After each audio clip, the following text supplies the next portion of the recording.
Voilà, aujourd'hui nous faisons une petite visite au musée du Spitfire, situé sur la base de Florène. C'est un musée mythique, hein. La base de Florène, Dieu sait si des gens de la région ont fait leur service militaire là-bas ou ont fait leur carrière au musée de Florène. Et pour nous le faire visiter, pour nous donner envie d'y venir, eh bien le colonel Dambly. Alors mon colonel, vous avez été chef de corps, cette base, vous l'avez pratiquée pendant de nombreuses années, hein.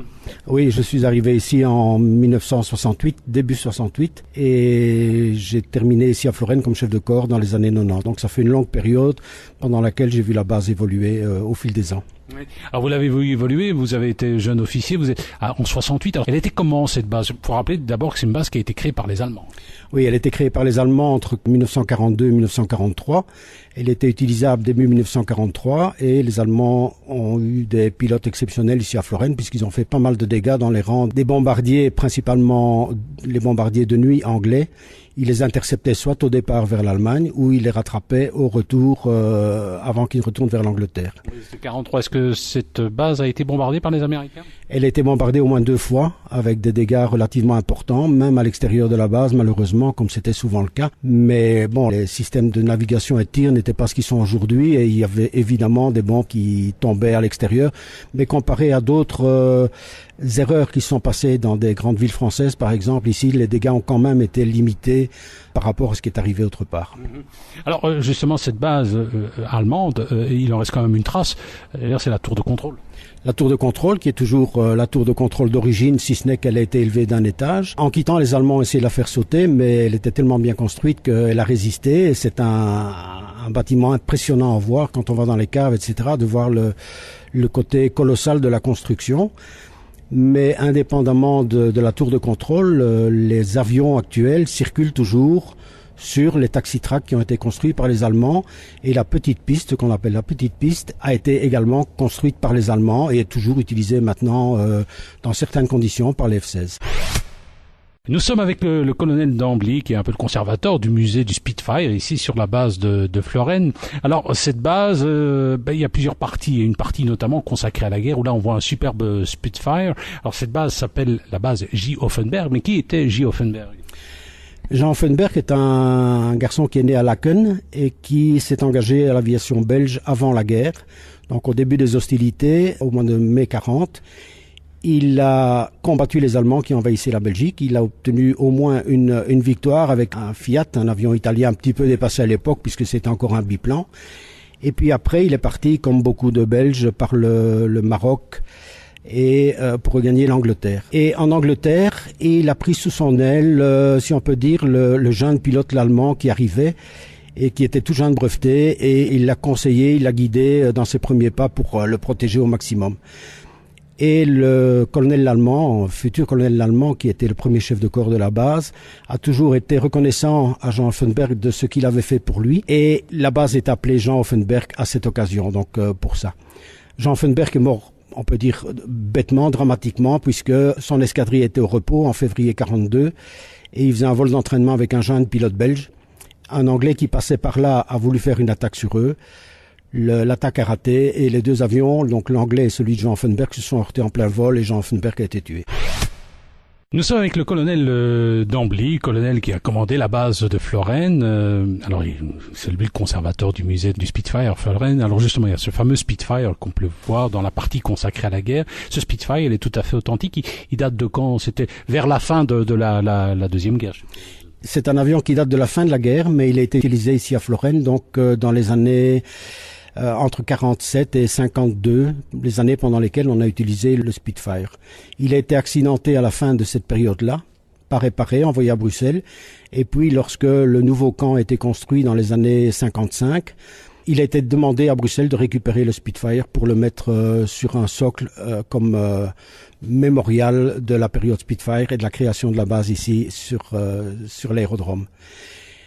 Et beaucoup d'années plus tard, quelques anciens mécaniciens se sont mis au travail pour retaper cet avion et ils étaient spécialement méticuleux.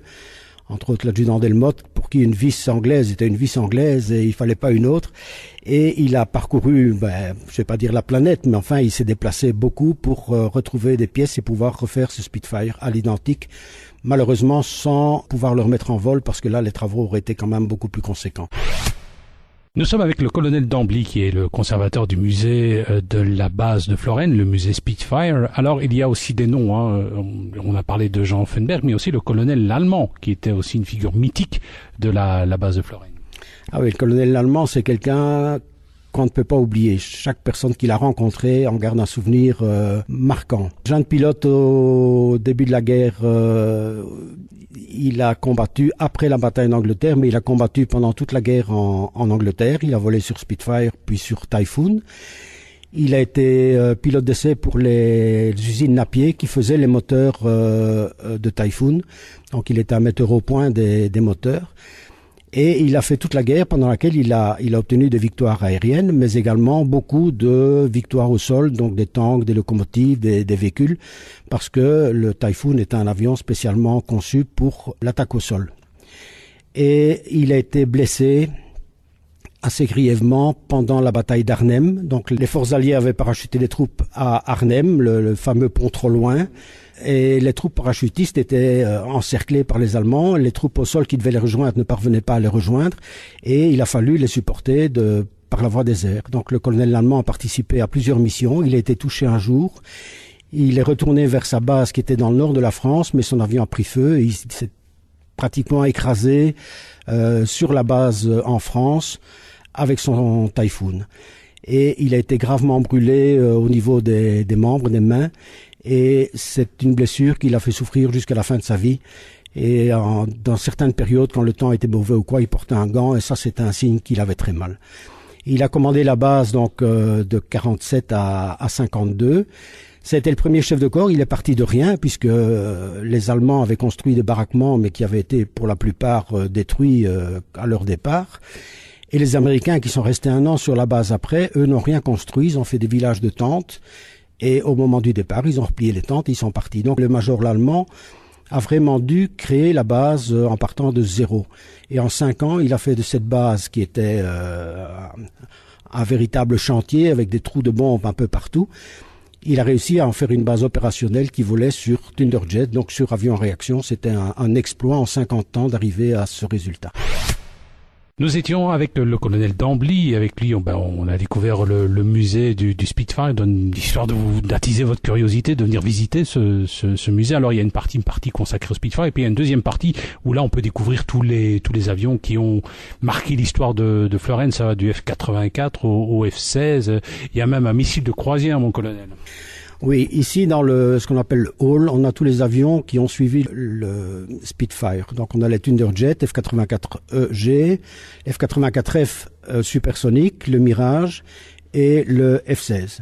En plus, on a un Tiger Moth qui était en service ici à Florène dans les fins des années 40 et un Fouga Magister qui a également été utilisé à Florène.